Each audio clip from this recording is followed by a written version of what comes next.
यदि आप अपने सपनों को साकार करना चाहते हैं तो सबसे पहला काम है जागना। फिर चाहे वो नींद से जागना हो या जिंदगी की गलत आदतों से। जी हाँ, हर सूर्यास्त हमारे जीवन में एक दिन कम कर देता है, लेकिन हर सूर्योदय हमें आशा भरा एक और दिन देता है।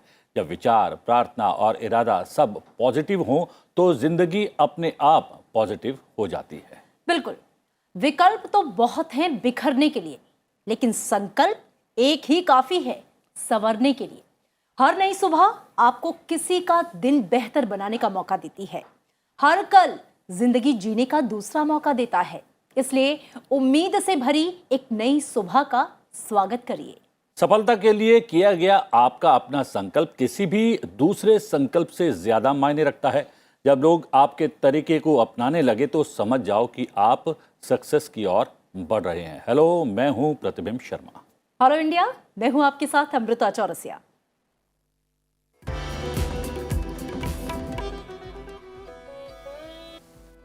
और प्रतिबिंब, आप शुरुआत करते हैं खबरों की। और सबसे पहले चूंकि संसद का शीतकालीन सत्र चल रहा है, तो संसद की क्या गतिविधियां हैं, क्या खास खबरें हैं, इन पर नजर डालेंगे। बिल्कुल, जी हाँ, शीतकालीन सत्र के चौथे दिन राज्यसभा में 12 सांसदों के सत्र के चौथे दिन 12 सांसदों के निलंबन को लेकर राज्यसभा में अवरोध देखने को मिला। गुरुवार सुबह कार्रवाई शुरू होते ही विपक्षी दलों के सदस्य निलंबन को वापस लेने की मांग करने लगे, जिससे सदन में गतिरोध की स्थिति बन गई। बार बार अपील के बाद भी जब विपक्षी सांसद शांत नहीं हुए तो सभापति एम वेंकैया नायडू ने सदन की कार्रवाई को दोपहर 12 बजे तक के लिए स्थगित कर दिया। सभापति ने शीतकालीन सत्र शुरू होने के बाद से उच्च सदन में अब तक कोई भी उल्लेखनीय कामकाज न होने को लेकर चिंता जताई। उन्होंने ये भी कहा कि संविधान निर्माताओं ने जनप्रतिनिधियों को बड़ी जिम्मेदारी दी है और इसका निर्वहन किया जाना चाहिए।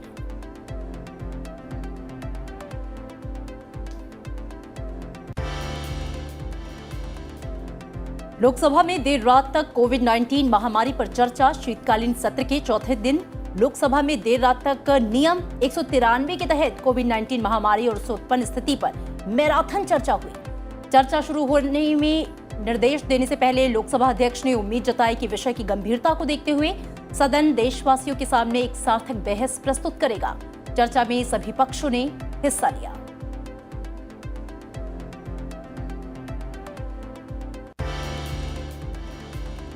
बांध सुरक्षा विधेयक 2021 संशोधन के साथ पारित हो गया। देश में प्रमुख बांधों की सुरक्षा से जुड़े एक महत्वपूर्ण विधेयक को राज्यसभा ने अपनी मंजूरी दे दी। करीब 4.5 घंटे की चर्चा के बाद बांध सुरक्षा विधेयक 2021 3 संशोधनों के साथ पारित हो गया। उच्च सदन ने विधेयक को प्रवर समिति को भेजने के विपक्ष के प्रस्ताव को अस्वीकार कर दिया है। लोकसभा में ये विधेयक 2019 में ही पारित हो गया था, लेकिन उच्च सदन में इस विधेयक पर सरकार की ओर से संशोधन लाए गए हैं। इसलिए अब इस विधेयक को फिर से लोकसभा में भेजा जाएगा और निचले सदन की मंजूरी ली जाएगी। बिल पर चर्चा में 22 सांसदों ने हिस्सा लिया और केंद्रीय जल शक्ति मंत्री गजेंद्र सिंह शेखावत ने इसका जवाब देते हुए कहा कि बांध सुरक्षा का ये विधेयक पवित्र भाव से लाया गया है और ये राज्यों के अधिकारों, पानी और बिजली के साथ ही बांधों के मालिकाना हक पर प्रश्न चिन्ह खड़ा नहीं करता है। लोकसभा में केंद्रीय सड़क परिवहन और राजमार्ग मंत्री नितिन गडकरी ने कहा कि अगले 2 वर्षों में भारत का राष्ट्रीय सड़क संपर्क यूरोपियन मानकों के अनुरूप हो जाएगा, जिससे यात्रा के समय में कमी आएगी। लोकसभा में सवालों के जवाब में उन्होंने कहा कि सड़क संपर्क को बेहतर बनाने के लिए भारतमाला और प्रधानमंत्री गति शक्ति कार्यक्रम में 1 लाख किलोमीटर से अधिक लंबी सड़कों का निर्माण कार्य किया जाएगा। उन्होंने कहा कि इन कार्यक्रमों के अंतर्गत अगले वर्ष से निर्माण कार्यों का दूसरा चरण शुरू होगा। इसमें पिछड़े क्षेत्रों, पर्यटन और महत्वपूर्ण क्षेत्रों को प्राथमिकता दी जाएगी। जिन राज्यों में ये कार्यक्रम शुरू होंगे उनमें पूर्वोत्तर राज्य, जम्मू कश्मीर और इसके साथ ही उत्तराखंड शामिल है।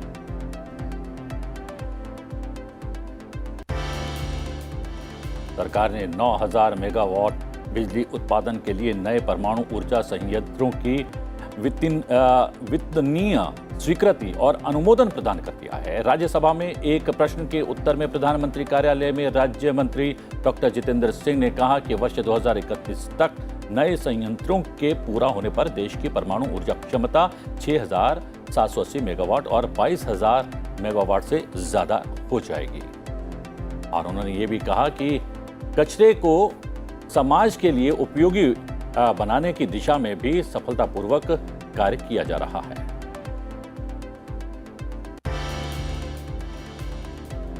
कोरोना वायरस के नए स्वरूप ओमिक्रॉन के खतरे की आशंका को देखते हुए हवाई अड्डों पर जांच शुरू की गई है। लोकसभा में प्रश्नों के उत्तर में नागरिक उड्डयन मंत्री ने बताया कि ब्रिटेन, दक्षिण अफ्रीका और इजरायल समेत 11 देशों से आने वाले लोगों की सघन जांच की जा रही है।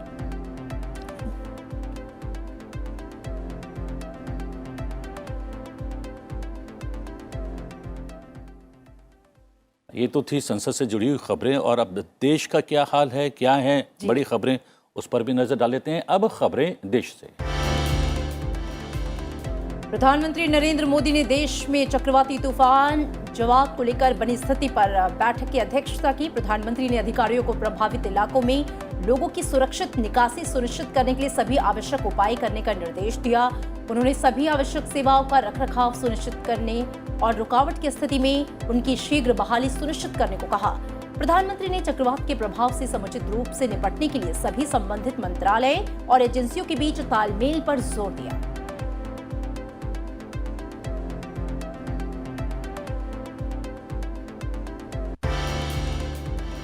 दक्षिण भारत में तेज बारिश और चक्रवाती तूफान से निपटने के लिए भारतीय तटरक्षक बल और नौसेना ने राहत, खोज तथा बचाव कार्यों के लिए जहाजों और हेलीकॉप्टर्स को तैनात किया है। वायुसेना और इंजीनियर्स टास्क फोर्स, आपदा राहत दल और चिकित्सा दल पूर्वी तट के आसपास तैयार रहने को उनको कहा गया है। मौसम विभाग ने अगले 24 घंटे में दक्षिण अंडमान सागर के ऊपर एक कम दबाव का क्षेत्र बनने और इसके चक्रवात में बदलने की संभावना जताई है। चक्रवाती तूफान के 4 दिसंबर को ओडिशा तट से टकराने की संभावना है। 4 और 5 दिसंबर को पश्चिम बंगाल के कुछ जिलों में तेज बारिश की आशंका है। इस बीच चक्रवात के पूर्वानुमान के बीच ओडिशा के कुछ जिलों में रेड अलर्ट जारी कर दिया गया है। राज्य ने बचाव और राहत कार्यों के लिए एनडीआरएफ को तैनात किया है और मछुआरों को समुद्र में नहीं जाने की सलाह दी है।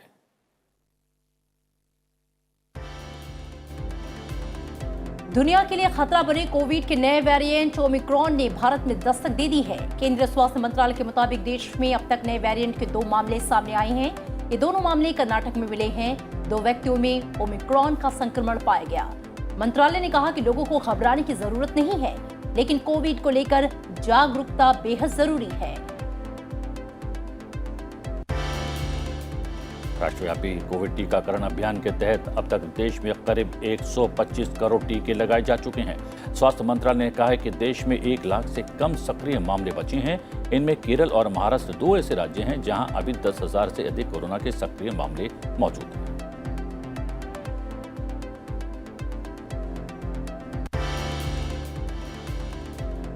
देश की राष्ट्रीय राजधानी दिल्ली और एनसीआर में बढ़े वायु प्रदूषण पर सुप्रीम कोर्ट ने फिर सुनवाई की। सुप्रीम कोर्ट ने केंद्र और दिल्ली सरकार से वायु प्रदूषण नियंत्रण उपायों के कार्यान्वयन के लिए गंभीर योजना के साथ आने के लिए कहा। कोर्ट ने इसके लिए 1 दिन का समय देते हुए कहा कि सरकारें प्रदूषण पर तुरंत कदम उठाएं, नहीं तो हम आदेश जारी करेंगे। सर्वोच्च न्यायालय ने दिल्ली सरकार से सीएनजी बसों को लेकर भी सवाल किया।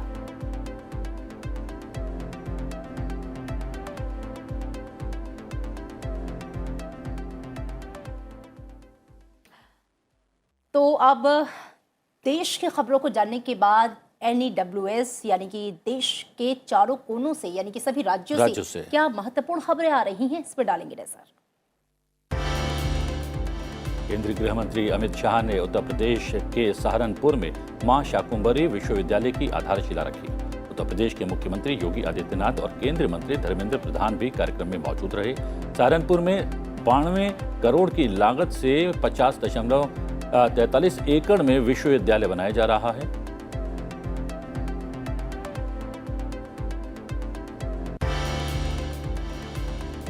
गुजरात के मुख्यमंत्री भूपेंद्र पटेल ने मुंबई में वाइब्रेंट गुजरात ग्लोबल समिट 2022 में शिरकत की।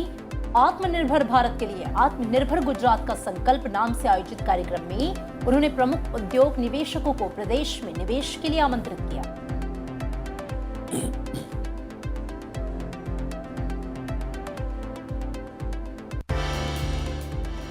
मध्य प्रदेश के मुख्यमंत्री शिवराज सिंह चौहान हरिद्वार दौरे पर हैं। यहां देव संस्कृति विश्वविद्यालय परिसर में स्थित अतिथि गृह में प्रदेश के मुख्यमंत्री पुष्कर सिंह धामी ने उनसे मुलाकात की। वहीं शिवराज सिंह चौहान ने विश्वविद्यालय परिसर में पौधारोपण भी किया।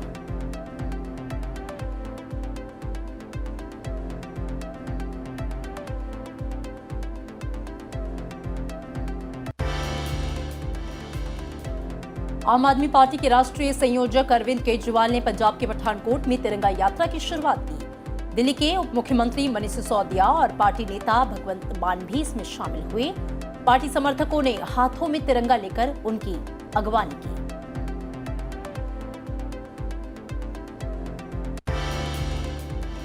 नीति आयोग के वाइस चेयरमैन राजीव कुमार ने गुंटूर में आंध्र प्रदेश के मुख्यमंत्री जगन मोहन रेड्डी से मुलाकात की। दोनों के बीच प्रदेश के विकास सहित दूसरे मुद्दों पर चर्चा हुई। राजीव कुमार ने कहा कि यह सहकारी संघवाद की दिशा में सरकार के प्रयासों का एक हिस्सा मात्र है।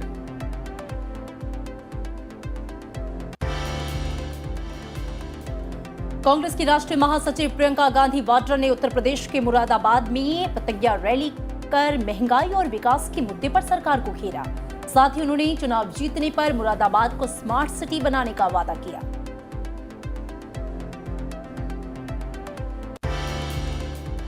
तमिलनाडु के तिरुपुर के स्कूल में 25 छात्र कोरोना संक्रमित पाए गए। सभी छात्रों का सैंपल ओमिक्रॉन वेरिएंट की जांच के लिए भेजा गया है।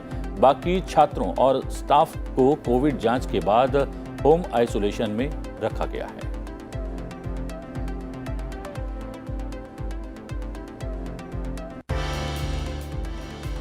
कर्नाटक के हुबली में एक स्कूल में एक छात्र कोविड पॉजिटिव पाया गया है। बाकी छात्रों और स्टाफ की कोविड जांच के बाद स्कूल को बंद कर दिया गया है।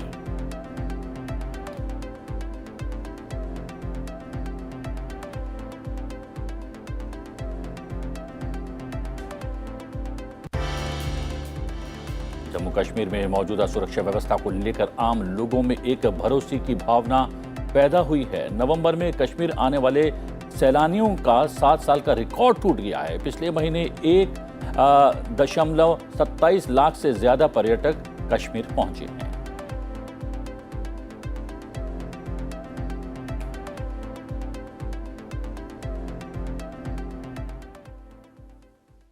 अमृता, देश और राज्य हो गए, अब बात कर लेते हैं दुनिया की। बिल्कुल।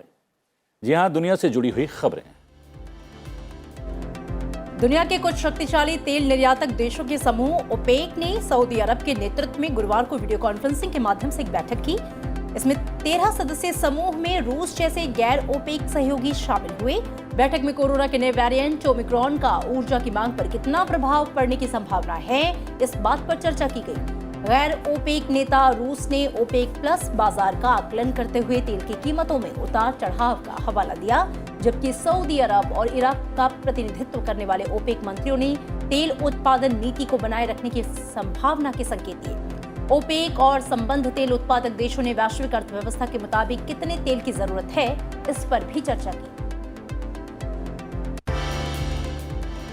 दक्षिण अफ्रीका में कोविड-19 के नए मामले एक दिन में लगभग 2 गुना हो गए हैं। अधिकारियों ने बुधवार को देश में नाटकीय उछाल का संकेत दिया। यहां वैज्ञानिकों ने पिछले सप्ताह ओमिक्रॉन संक्रमण का पता लगाया है। आधिकारिक आंकड़ों के अनुसार एक दिन पहले 4,373 ने बुधवार को नए मामलों की पुष्टि की है और ये बढ़कर अब 8,561 हो गए हैं। दक्षिण अफ्रीका में नवंबर की शुरुआत में प्रतिदिन लगभग 200 नए मामले औसतन सामने आ रहे थे। कोरोना के मामलों को देखते हुए संक्रमण अंतिम चरण में था, लेकिन नवंबर के मध्य में नए मामलों ने तेजी पकड़ ली है।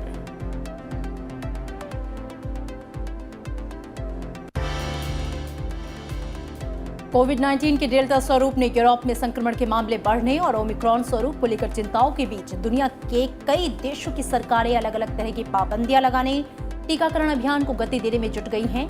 यूनान में टीका लेने से मना करने वाले 60 साल से अधिक के लोगों को अपनी पेंशन के 1/3 भाग से अधिक राशि जुर्माने के रूप में भुगतान करनी पड़ सकती है। कोरोना वायरस के नए स्वरूप ओमिक्रॉन के कारण इजरायल में वायरस की संभावित वाहक पर जासूसी एजेंसियों द्वारा नजर रखी जा रही है। वहीं नीदरलैंड में पाबंदियों को लेकर हिंसा की घटनाएं भी हो रही हैं। ब्रिटेन ने करीब 2 दिन पहले दुकानों और सार्वजनिक परिवहन में लोगों के लिए मास्क पहनने को जरूरी बनाया अब विदेशों से आने वाले सभी लोगों को कोविड-19 की जांच करानी होगी, साथ ही पृथकवास में रहना होगा। कोरोना वायरस के नए वेरिएंट ओमिक्रॉन का दायरा लगातार बढ़ता जा रहा है। फ्रांस में भी इसके मामले सामने आ चुके हैं। ऐसे में टॉप वैज्ञानिकों का मानना है कि जनवरी के अंत तक ओमिक्रॉन पूरे जापान को अपने जद में ले सकता है। पहला मामला सामने आने के बाद फ्रांस और अमेरिका की सरकारों ने दुनिया भर के देशों के लिए प्रतिबंध कड़े कर दिए हैं, खासकर विदेशी यात्रियों को लेकर। अमेरिका में ओमिक्रॉन का पहला मामला कैलिफोर्निया में मिला है, जहां पूरी तरह से वैक्सीनेटेड शख्स 22 नवंबर को दक्षिण अफ्रीका से अमेरिका और 7 दिन पर उसकी रिपोर्ट ओमिक्रॉन से पॉजिटिव आ गई। वहीं फ्रांस ने ग्रेटर पेरिस के इले डी फ्रांस क्षेत्र में एक ओमिक्रॉन के मामले मिलने की पुष्टि की है। अमेरिका में कड़ाके की ठंड के बीच राष्ट्रपति जो बाइडेन कोविड-19 से लड़ने की रणनीति पर लगातार काम कर रहे हैं।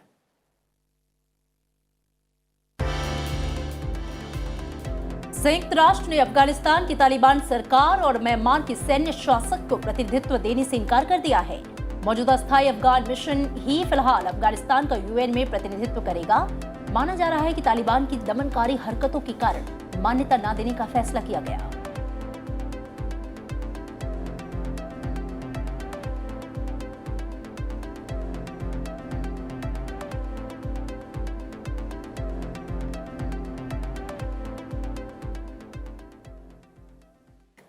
और अब नजर डालते हैं संसद टीवी पर आज प्रसारित होने वाले कार्यक्रमों पर। जी हाँ, हेलो इंडिया के बाद 10 बजे हमारा विशेष कार्यक्रम संसद में आज, उसके बाद सुबह 11 बजे से संसद की कार्यवाही का सीधा प्रसारण। रात 8 बजे आज की खबर, रात 8:30 बजे मुद्दा आपका। रात 9 बजे देखिए डिप्लोमेटिक डिस्पैच, रात 9:30 बजे देखिए पर्सपेक्टिव। रात 10 बजे हाउस हाइलाइट्स और रात 10:30 बजे सदन दिन भर।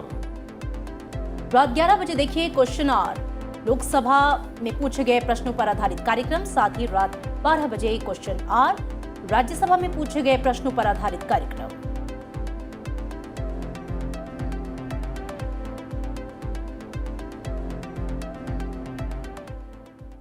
जी हाँ, पार्लियामेंट्री अकाउंट्स कमेटी के शताब्दी समारोह का सीधा प्रसारण आप देख सकेंगे कल सुबह 11 बजे सिर्फ संसद टीवी पर।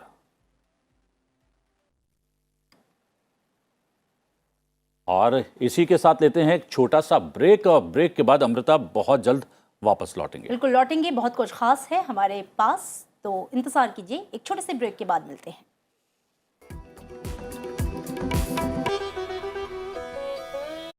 संसद के कामकाज का पूरा ब्यौरा सर्वदलीय बैठक के अंदर भी लोकसभा और राज्यसभा के एजेंडे पर विस्तार से नजर।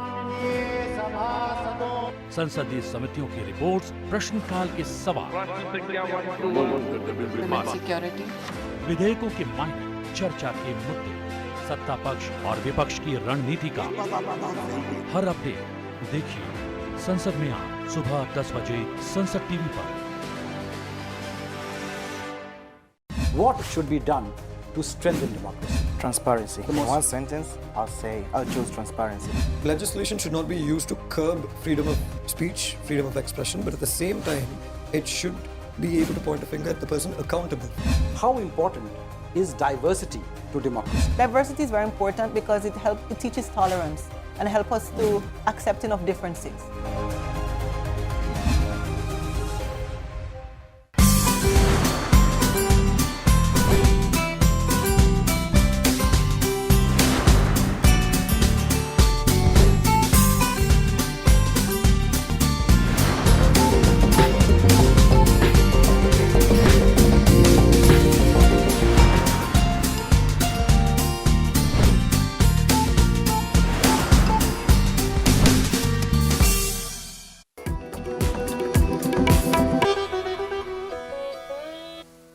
हेलो इंडिया, ब्रेक के बाद आपका स्वागत है और आज की गतिविधियों पर डालेते हैं एक नजर। प्रधानमंत्री नरेंद्र मोदी आज सुबह 10 बजे वीडियो कॉन्फ्रेंसिंग के माध्यम से इन्फिनिटी फोरम का उद्घाटन करेंगे। इसके साथ ही अंतर्राष्ट्रीय दिव्यांगजन दिवस के अवसर पर विकलांग व्यक्तियों के सशक्तिकरण की दिशा में उत्कृष्ट कार्य के लिए राष्ट्रपति सुबह 11 बजे विज्ञान भवन में राष्ट्रीय पुरस्कार प्रदान करेंगे। आज अनिवार्य मतदान विधेयक 2019 पर लोकसभा में आगे की चर्चा होगी। इसके साथ ही लोकसभा में आज पेश होगा केंद्रीय सतर्कता आयोग संशोधन विधेयक 2021। केंद्रीय मंत्री डॉक्टर जितेंद्र सिंह दिल्ली विशेष पुलिस स्थापना संशोधन विधेयक 2021 भी पेश करेंगे। सार्वभौमिक और निःशुल्क स्वास्थ्य देखभाल का अधिकार विधेयक 2019 राज्यसभा की कार्यसूची में आज शामिल है। और इसी के साथ वित्त मंत्री निर्मला सीतारमण दोनों सदनों में पेश करेंगी 2021-22 के लिए अनुपूरक अनुदान मांगों को दर्शाने वाला विवरण। और अब प्रतिबिंब, अब बात करेंगे इतिहास की। इतिहास में आज का दिन क्यों है खास, जानेंगे। 3 दिसंबर वर्ष 1884 में डॉक्टर राजेंद्र प्रसाद का जन्म बिहार राज्य में हुआ। वे सम्मान से राजेंद्र बाबू के नाम से भी प्रसिद्ध रहे। वे भारत के प्रथम राष्ट्रपति और महान भारतीय स्वतंत्रता सेनानी थे। वे एकमात्र राष्ट्रपति थे जो कि 2 बार भारत के राष्ट्रपति बने। उन्होंने भारतीय संविधान के निर्माण में भी महत्वपूर्ण योगदान दिया।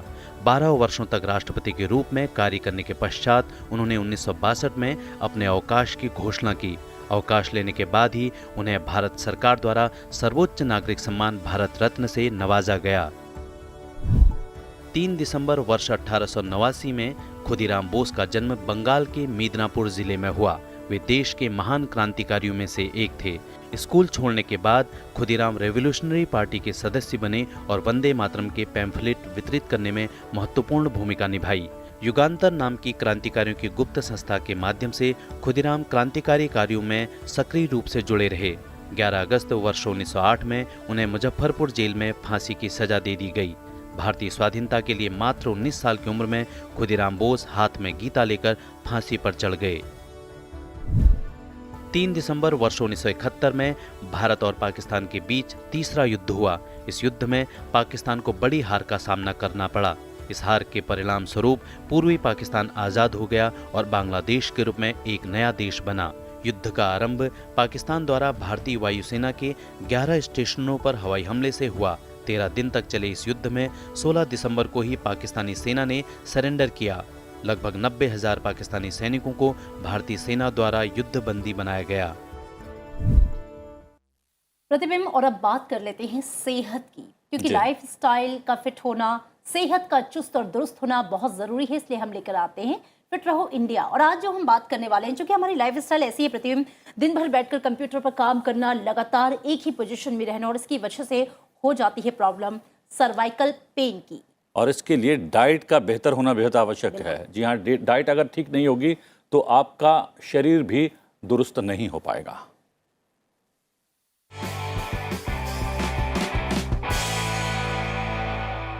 आज हम बात करने वाले सर्वाइकल पेन की। देखिए, सर्वाइकल आजकल बहुत कॉमन हो गया है। लोगों को सर्वाइकल की प्रॉब्लम रहती है और कई बारी वो उसके सिम्टम्स को नहीं समझ पाते हैं। देखिए, अगर आपके बैक नेक में बहुत ज़्यादा दर्द रहता है, स्टिफनेस रहती है, आप अनईजी रहते हैं, तो जाइए चेक कराइए, क्योंकि आपको हो सकता है सर्वाइकल का पेन।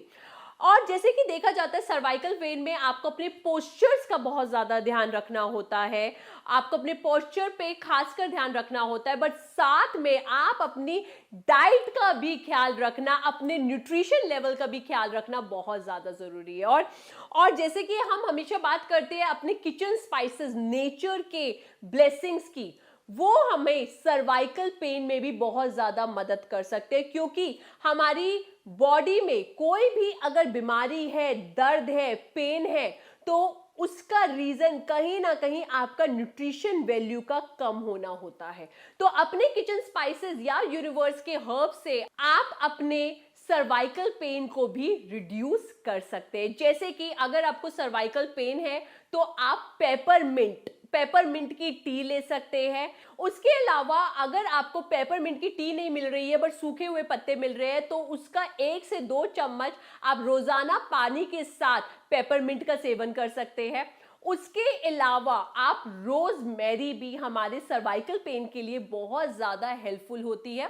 तो अगर आपको रोजमेरी के पत्ते नहीं मिल रहे हैं तो आप सूखी हुई रोजमेरी को अपने किसी भी सूप में, सैलेड में या फिर सूखे पानी से भी गटक सकते हैं और ये दोनों ही चीज़ें आपके सर्वाइकल पेन के लिए बहुत ज़्यादा मदद करती है।